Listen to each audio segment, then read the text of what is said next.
자, 수특 현대시 네 번째 오장환의 성탄제라는 시입니다. 이제 좀 여러분에게 좀 더 유명한 성탄제는 그 김종길의 성탄제가 있죠. 그래서 아버지가 눈을 헤치고 따오신 붉은 산수유 열매 뭐 그거죠. 이제 얘는 좀 다릅니다. 오장환 씨의 성탄제고. 근데 성탄제라는 것이 그 김종길 시에서도 그랬지만 예수 그리스도의 어떤 희생 이런 것과 연관지어서 해석을 했죠. 희생적인 이미지가 있단 말이죠.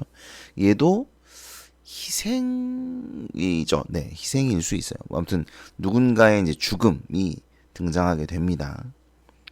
자, 내용을 좀 보면은 산 밑까지 내려온 어두운 숲에 어두운 이미지죠. 몰입꾼의 날카로운 소리는 들려오고 쫓기는 사슴이 눈 위에 흘린 따뜻한 핏방울인데 밑에 사실은 이제 여러분이 혼자서 이 시를 보셨다면 얘부터 봐야 됩니다. 얘부터. 항상 보기를 바탕으로부터 보셔야 된다. 보기를 읽어보시면 해석이 사실 나와 있어요. 가에서는 순수하고 연약한 존재가 파괴되는 모습을 통해 일제강점기에 조선민중을 유린하는 일제의 폭력성을 드러냈다.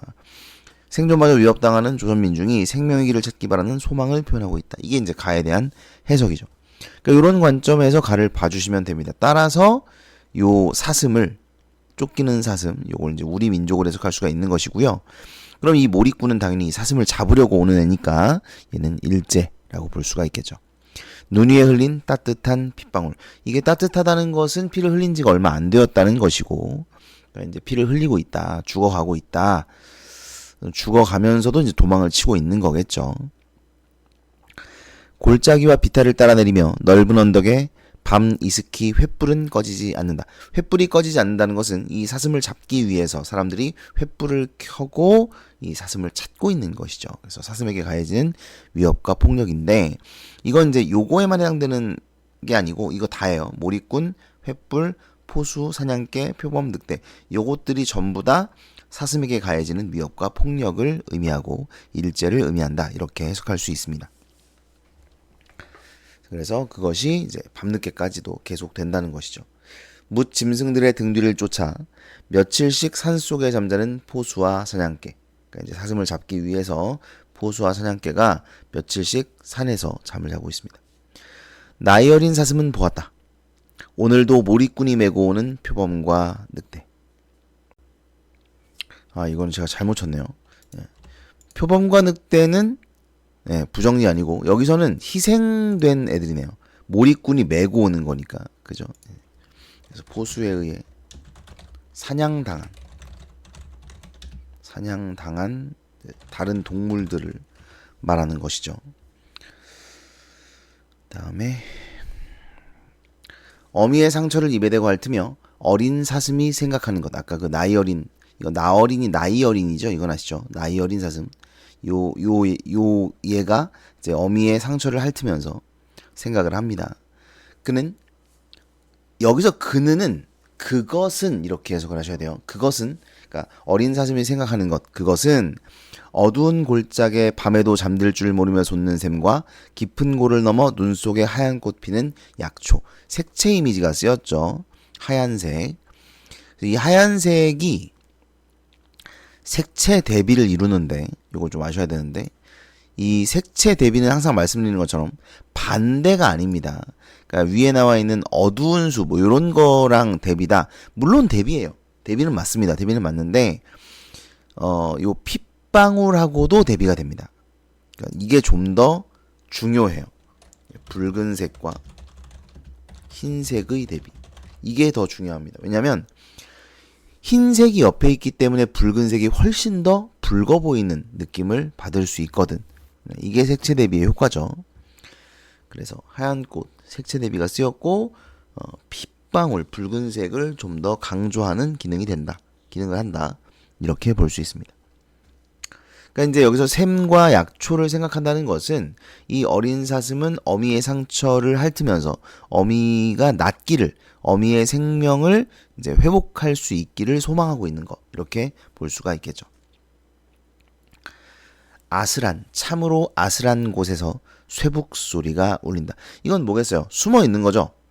이 포수와 몰입꾼들을 피해서 이제 숨어 있는데 아슬아슬한 곳, 아주 가까운 이런 곳에서 쇠북 소리가 들린다. 이 쇠북 소리 역시 몰입꾼들이 내는 사슴을 몰기 위한 그런 소리니까 부정적입니다. 죽은 이로 하여금 죽는 이를 묻게 하라.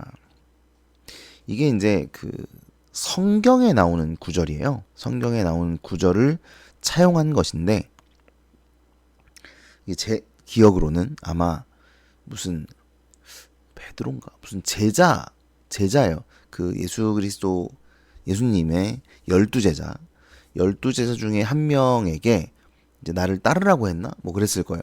그랬더니 이 제자가 내가 아버님이 돌아가셔서 아버님의 제사를 지내고 따라가겠습니다. 그랬더니 그때 이제 이 예수님이 한 말이 죽은 이로 하여금 죽는 이를 묻게 하고 너는 나를 따르라. 뭐 이렇게 말을 했을 거예요. 정확히 기억은 안 나는데 아마 대충 이런 내용일 겁니다. 이런 스토리일 거예요. 근데 사실 이제 이 우리나라의 유교적 관점에서 봤을 때는 용납할 수 없는 말이죠. 그죠? 네, 용납할 수 없는 말입니다. 아버지가 돌아가셨는데 아버지 장례를 다른 사람에게 맡기고 어차피 죽었는데 죽은 사람은 죽은 이들이 묻게 하고 너는 나를 따르라. 근데 여기서 죽은 이들이 묻게 하라. 이게 그 성서에 사용된 내용과 여기에 사용된 내용이 조금 다른데, 성서에서는 그 죽은 것을 영적으로 죽은 것을 말해요. 그러니까 죽은 이로 하여금 죽은 이를 묻게 하고, 그러니까 아버지가 돌아가셨는데 죽은 이로 하여금 묻게 해라. 무슨 얘기냐면 너 말고 네 뭐 누이나 너의 어머니나 이런 사람들로 하여금 묻게 하라는 건데, 이 죽은 이는 이제 영적으로 죽은 사람이다. 뭐 이렇게 해석을 하는 게 일반적입니다. 근데 여기서는 조금 달라요. 여기서는 해석이 그 구절을 차용하긴 했지만 해석은 좀 달라집니다. 죽은 이로 하여금 죽는 이를 묻게 하라 그랬는데, 여러분 이게 이 사슴과 이 죽은 이 이것들이 다 이제 우리 민족을 의미하는 거라고 그랬잖아요. 그렇다면 이렇게 해석할 수 있는 거예요. 이미 죽은 사람들은 어쩔 수 없잖아요. 그죠? 지금 죽어가는 사람들도 우리가 살릴 수는 없잖아. 그죠? 그래서 죽은 이로 하여금 이미 죽은 사람들이 지금 죽어가는 사람들을 돌봐줄 거다. 그렇게 생각을 하고, 살아있는 사람은 또 살아가기 위한 노력을 해야 된다. 그래서 뭐 산 사람은 살아야지라는 그런 말을 쓰죠. 지금도 쓰는 말이죠. 그런 뜻입니다. 쉽게 말하면 살아있는 사람은 살기 위한 노력을 해야 해라는 이야기예요. 그럼 여기서 살아있는 사람은 누구예요? 뭐 사람은 아니지만 살아있는 존재는 누구야? 어린 사슴이죠. 그러니까 어미가 지금 총을 맞아서 죽어가고 있는 것인데, 거기서 이제 이 어린 사슴에게 너는 그래도 살아야 한다 라는 이야기를 하고 있는 거예요. 그래서 밑에 보기를 보면 아까 그런 내용이 있었죠. 뭐 앞으로 살아가기 위한 희망, 소망 이런 것을 드러내는 거다, 드러내는 시다 라고 이야기를 했는데, 이런 부분이 이제 그런 소망이라는 거예요. 물론 슬프죠. 슬프고 가슴이 아프고 그렇겠지만 그래도 산 사람은 또 살기 위한 노력을 해야 하는 것이다, 이런 얘기입니다. 길이 돌아가는 사슴의 두 뺨에는 맑은 이슬이 내리고, 이게 해석을, 이 길이 돌아가는 사슴의 이 해석을 두 가지로 하더라고요. 어미 사슴, 그러니까 이제 죽어가는, 우리가 이제 죽는 걸 돌아가셨다라고 이야기를 하잖아요. 그래서 길이 돌아가는 사슴 이러면 이제 죽어가는 사슴 이렇게 해석을 하기도 합니다. 두 뺨에는 맑은 이슬이 내리고 눈 위엔 아직도 따뜻한 핏방울. 이게 참 가장 슬픈 부분인데, 그러니까 눈 위에 아직도 따뜻한 핏방울이 떨어진다는 것은 죽은 지 얼마 되지 않았거나 또는 아직 죽지 않았다는 거예요. 원래 여러분 이제 사냥꾼들이 사냥을 할 때 얘네가 목숨이 완전히 끊어진 상태에서 얘를 뭐 끌고 가기도 하지만, 거의 이제 죽어가고 이제 움직이지 못하고 그러면 그냥 그대로 끌고 가는 거죠. 가다 보면 이제 목숨이 끊어지니까. 그래서 아직 완전히 죽지 않은 상태를 의미한다고 볼 수도 있습니다. 그러니까 이제 죽어가는 사슴에 죽어가면서 끌려가면서 눈물을 흘리고 있는 거죠. 자신의 죽음.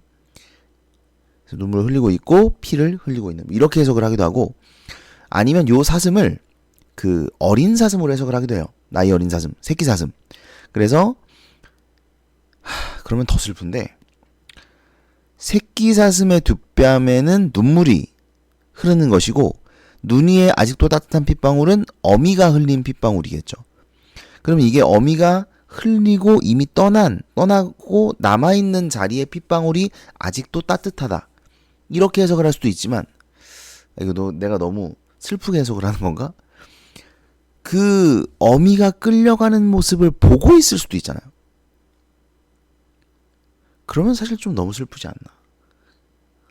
여러분, 이런 게 슬프지 않게 느껴지면 여러분의 입장을 한번 생각을 해보세요. 모르겠어. 이게 공감이 안 되는지 모르겠는데, 나의 부모가, 그러니까 나의 엄마가 끌려가고 있는데 내가 그걸 바라보고 있다. 아무것도 못하고 숨어서 바라보고 있어. 그럼 너무 슬프잖아. 사실 이거 되게 너무 비극적인 거죠. 어쨌든 뭐 그런 상황입니다. 그러니까 뭐 어떻게 해석을 하든, 그러니까 저는 이미 이 가장 슬픈 버전으로 해석을 했어. 나는 나는 그렇게 해석을 했고, 그래서 사실 너무 슬프다 이 장면이, 이렇게 해석을 했는데, 사실 다양한 해석이 가능합니다. 뭐 어찌됐든 누군가는 죽어가고 있는 그런 상황입니다. 됐죠? 정리를 좀 해보면, 갈래는 현대시 자유시, 뭐 이건 어렵지 않고, 성격은 현실 비판적인데, 이건 이제 일제에 대한 비판으로 본다면, 그죠? 이 시를 여러분 일제에 대한 시로 해석을 할 수도 있고요. 아니면 그냥 자연에게 가하는 인간의 폭력, 이렇게 해석을 할 수도 있어요. 나는 두 번째가 더 와닿는 느낌이거든요. 첫 번째보다. 아무래도 이제 일제는 좀 그래도 멀기도 하고, 물론 뭐 그걸 부정하는 건 아닙니다만, 근데 이제 왠지 좀 인간의 잔혹함, 요런 게 좀 잘 드러나지 않나. 그래서 그렇다고 뭐 제가 육식을 반대하는 사람은 또 아니에요. 저는 육식 좋아합니다. 어제도 고기 먹고요. 그런 건 아닌데, 근데 또 불쌍한 건 불쌍한 거고. 어쨌든 여기서 가해지는 이 폭력들. 그래서 이제 현실 비판적으로 해석할 수도 있다. 근데 아닐 수도 있다는 걸 여러분 기억하셔야 되고, 물론 이제 이 문제에서 수특에서는 이걸 일제 사회적인 걸로 해석을 했죠. 아까 보기를 보셨죠. 그러나 그렇지 않을 수도 있다는 걸 좀 기억은 하셔야 돼요. 예상적 슬프다. 그 다음에 특징, 시선의 이동에 따른 시상 전개인데, 요거는 중요합니다. 요건 아셔야 돼요. 그러니까 이제 요걸 보면, 이런 상황들을 보면 이게 약간 관찰자의 느낌이지 않나요? 내가 없잖아. 그죠? 내가 없고 이런 장면들을 옆에서 관찰해가지고 쓰고 있는 느낌을 준단 말이죠. 그래서 무엇을 바라보고 있는가에 따라 시상이 전개되고 있다. 시선의 이동에 따라 시상 전개, 이겁니다. 그 다음에 생명의 순수성과 연약함이 그에 가해지는 폭력성과 대비. 이건 대비가 중요합니다. 대비. 그래서 이제 폭력성, 부정적인 애들 이거 친 거. 그 다음에 생명의 순수성과 연약함. 이 두 가지가 서로 대비를 이루게 된다. 또 색채 대비. 흰색과 이 어두움도 색채 대비라고 볼 수 있다 그랬어요. 근데 그거보다 더 중요한 것은 이제 요 핏방울, 빨강이라 그랬죠. 명령형 어미 사용. 요거는 뭐냐면 요겁니다. 요거.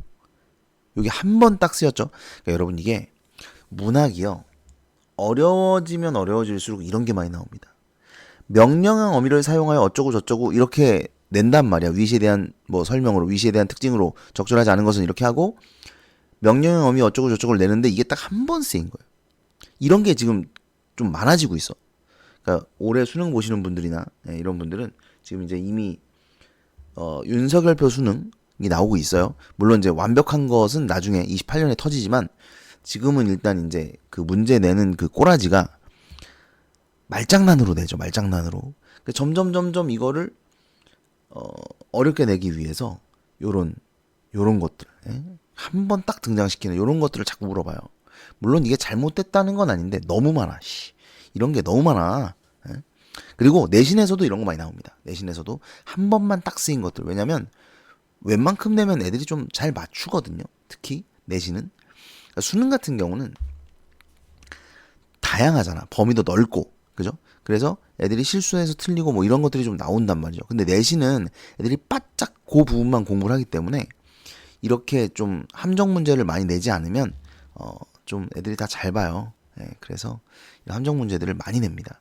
근데 잘하는 애들은 그런 함정 문제를 한두 개 걸리거나 안 걸리거나 이러는데, 이제 조금 그렇게까지는 못하는 친구들, 이런 친구들은 많이 걸리는 거죠. 그래서 점수가 쭉쭉 떨어지는 겁니다. 그래서 이런 걸 좀 조심하셔야 돼요. 자, 박남수의 새, 소리를 보시죠. 일단 얘는 좀 특이하게 연에 번호가 달려 있어요. 예, 이거는 시인이 단 겁니다. 시인이 이렇게 단 거고요. 내용을 좀 보면은 하늘에 깔아놓은 바람의 여울터에서나 속삭이듯 서거기는 나무의 그늘에서나, 이건 장소죠. 예, 이런 곳이든 이런 곳이든 새는 노래한다. 그런데 그것이 노래인 줄도 모르면서요. 도치법이죠. 노래한다가 서술어, 그것이 노래인 줄도 모르면서 노래한다. 이 문장인데 이걸 바꿔놨으니까 도치법입니다. 그런데 뒤에 거까지 읽어봅시다. 새는 그것이 사랑인 줄도 모르면서 두 놈이 부리를 서로의 쭉지에 파묻고 따스한 체온을 나누어 가진다. 그러니까 사랑인 줄 모르면서 사랑한다. 이런 의미거든요. 노래인 줄 모르면서 노래하고 사랑인 줄 모르면서 사랑한다. 이게 새의 순수함을 나타내는 건데, 이게 왜 순수함이냐? 그러니까 약간 이런 거예요. 나 사랑해야지. 나는 사랑을 하고 싶어. 사랑이란 이런 거야. 막 이렇게 정해놓고, 에? 뭐 내가 꼭 이걸 해야겠어. 이런 어떤 목적성이 있다거나, 그러니까 어떤 그런 생각들이 아예 없다는 거예요. 그냥 완전히 순수하게 감정에서 우러난 100% 순도의 사랑인 거죠. 뭐 노래도 마찬가지고. 그러니까 이게 막 노래를 잘해야지, 뭐 기교를 부리고 이런 게 아니라 정말 100%이 감정에서 우러나는 순수한 100%의 어떤 그런 정서를 표현하는 것이다. 이런 말이에요. 그래서 사랑인 줄 모르면서 사랑한다, 노래인 줄 모르면서 노래한다. 이것을 이제 새의 순수함으로 해석을 합니다. 그리고 그게 여기 나와 있어요. 새는 울어 뜻을 만들지 않고, 일부러 만들지 않는다는 거죠. 순수함이다. 지어서 짓지 않고 교태로 사랑을 가식하지 않는다. 꾸며내지 않는다는 거죠. 그래서 순수함, 새의 순수함을 이야기하는 것이다. 됐죠? 어렵지 않습니다. 그런데 포수는, 이제 포수라는 거는 사냥꾼이죠. 새를 잡는 사람들. 한 덩이 납으로, 총알이겠죠. 그러니까 당연히 납은 부정입니다. 포수도 당연히 부정이고요. 그 순수를 겨냥하지만, 아까 이 순수는 요 새를 말하는 겁니다. 그래서 이 순수는 새고 은유법이 쓰인 거고요. 포수가 한 덩이 납으로 순수를 겨냥하지만, 그러니까 이제 죽이려고 하는 거죠. 제가 여기 뭐라고 써놨냐면 문명, 비정함, 순수를 잃게 하는 존재라고 써놨어요. 요즘 애들한테 이걸 얘기하면 뭔 소용이 있지? 라는 생각이 갑자기 드는데, 아이들은 좀 순수하다. 근데 요즘 아이들은 순수하지 않은데. 요즘 아이들은 순수하지 않은데. 요즘 아이들은 뭐 세상을 다 알죠. 다까지는 아니지만 영악하죠. 영악하고 이용해 먹고 그런 사람, 아이들도 많아요. 순수한 아이, 도대체 몇 살까지 내려가야 순수할까? 예전에는 그래도 중학생, 고등학생 이런 친구들은 순수한 친구들이 많이 있었죠. 요즘에도 있습니다. 없다는 건 아니에요. 없다는 건 아니지만 이제 영악한 친구들이 많이 생겼다는 거죠. 세상을 알고 문명 사회를 이용할 줄 알고, 뭐 그런 것도 많잖아요. 그 촉법소년, 그거 이용해가지고 범죄 저지르고 이런 친구들도 있고. 아무튼 뭐 그렇습니다. 그래서 이제 이 문명이라는 것이, 물질주의라는 것이 결국은 이 순수를 잃게 하는 존재다, 이런 얘기죠. 그래서 포수가 납으로 순수를 겨냥해요. 이건 뭐냐면 그 순수를 잃게 하겠다는 거죠. 그죠? 순수를 잃게 하겠다. 그렇지만 매번 늘 쏘는 것은 피에 젖은 한 마리 상한 새에 지나지 않는다. 이 해석이 두 가지가 있는데, 첫 번째는 물질 문명에 의해 파괴된 순수성, 이렇게 해석을 하기도 하고, 두 번째는 새를 죽일 수는 있지만 순수성을 파괴하지 못한다, 이렇게 해석을 하기도 하는데, 개인적으로는 첫 번째 해석은 말도 안 되는 해석이에요. 개인적으로는. 그러니까 이건 이제 소개를 해준 거야. 일반적으로 이렇게 해석을 합니다. 이 두 가지 해석이 있고, 자습서라든가 뭐 참고서 이런 데도 보면 이 두 가지 해석을 소개를 아마 할 거예요. 그리고 심지어 첫 번째 해석이 좀 더 많아. 근데 내가 볼 땐 이게 말도 안 되는 해석입니다. 왜냐면 자, 순수를 겨냥하지만 그랬죠. 그럼 뒤에 안 보고 어떤 내용이 나와야 되죠? 못 잡어. 이거 아니야? 포수는 한 덩이 납으로 순수를 겨냥하지만 잡아 죽였어. 이게 말이 되냐? 순수를 겨냥하지만 못 잡았어. 이게 말이 되냐? 뭐가 말이 돼요? 두 번째가 당연히 말이 되지. 그러니까 첫 번째는 말도 안 되는 해석입니다. 말도 안 되는 해석이에요. 그러니까 순수성을 죽일 수는 없어. 이렇게 돼야죠. 그러니까 네가 겉에 있는 겉모양, 새라는 겉모양을 네가 포수가 쏴 죽일 수는 있지만 그 순수성을 파괴하지는 못해. 이렇게 해석을 하는 게 좀 더 맞는 해석이지 않는가. 이건 뭐 저의 생각이긴 합니다만 그렇습니다. 근데 뭐 이제 이 첫 번째는 아마 뭐 이런 걸 거예요. 어쨌든 새가 상했죠. 그러니까 상한 새라는 것은 순수함을 잃어버린 것이다. 뭐 이렇게 해석을 할 수 있고, 또는 새 자체가 죽었다는 거잖아요. 새 자체가 죽었다는 거니까 새가 순수잖아. 새 자체가 순수라며, 그러니까 새가 죽었으니 그 순수가 파괴된 거야. 뭐 이렇게 해석을 하는 것 같아요. 네. 근데 이 하지만이 너무 크다. 내 생각에는. 하지만이 있기 때문에 여기는 못 잡았지롱. 여기에 나오는 게 좀 더 적절한 해석이라고 저는 생각을 합니다. 뭐 어찌됐든 얘는 이런 내용이다. 그래서 어려운 게 없죠. 새의 순수함이고 요 부분만 잘 해석을 하면 돼요. 새의 순수함인데 그 순수함을 잃게 하려고 포수가 겨냥을 하지만 그 순수성을 파괴하지는 못해. 뭐 이렇게 해석을 할 수 있고, 또는 뭐 겨냥을 해서 결국은 그 순수성이 파괴되었다. 이렇게 해석을 하기도 한다. 됐죠? 자, 문제를 한번 볼까요? 자, 1번. 가와 나에 대한 설명으로 가장 적절한 것은 그랬는데 답은 2번입니다. 이제 가는 나와 달리 색채 이미지가 대비되는 소재를 통해 비극적 분위기를 형성하고 있다. 색채 이미지 대비가 있었죠, 그죠? 그럼 나에는 색채 대비가 없을까? 없네요. 색채 대비가 없습니다. 나와 달리 맞아요. 그 다음에 가에서 비극적 분위기 맞죠? 2번이 맞고요. 1번을 좀 보고 싶어요. 대구적 표현. 가에, 나와 달리니까 뭐 나에는 없다는 얘기고. 근데 이제 있는지 한번 봅시다. 나에도 있느냐? 대꾸법.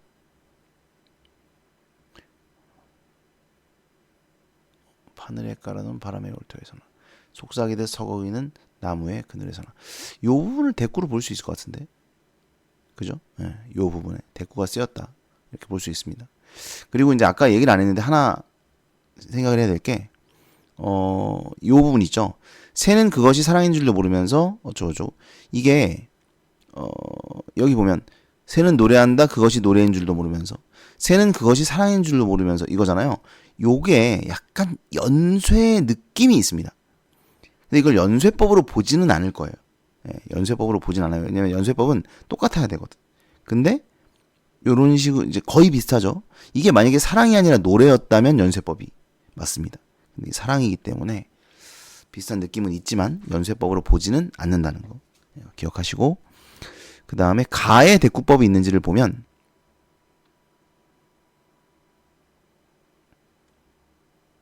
없죠? 대꾸법이 없습니다. 가에. 그래서 1번이 틀린 거예요. 나에 있기 때문에 나와 달리도 틀려요. 그래서 얘는 둘 다 틀리다. 답은 2번입니다. 그 다음에 2번 문제. 여기 문제는 쉽죠? 4번인데 리을의 노래가 새의 강한 의지를 드러내진 않죠. 이거는 그냥 이제 새의 순수성을 이야기하기 위해서 노래를 가지고 왔을 뿐, 노래를 통해 의지를 드러내고 있는 것은 아닙니다. 저항도 아니고. 그 다음에 3번도 4번. 뜻을 만들지 않고 사랑을 가식하지 않는다는 것은 순수한 존재를 파괴하는 인간 문명의 폭력성을 비판하면서도, 뭐 여기까지는 그럴 수 있는데 이에 순응할 수밖에 없다는 현실인식은 아닙니다. 이게 순응할 수밖에 없다는 게 아니죠. 그 새의 모습을 우리가 뭐 닮았으면 좋겠다. 그러니까 순수를 지켰으면 좋겠다. 이런 의미를 가지고 있기 때문에 순응할 수밖에 없다는 인식이 드러나고 있다고 볼 수는 없죠. 4번이 정답입니다.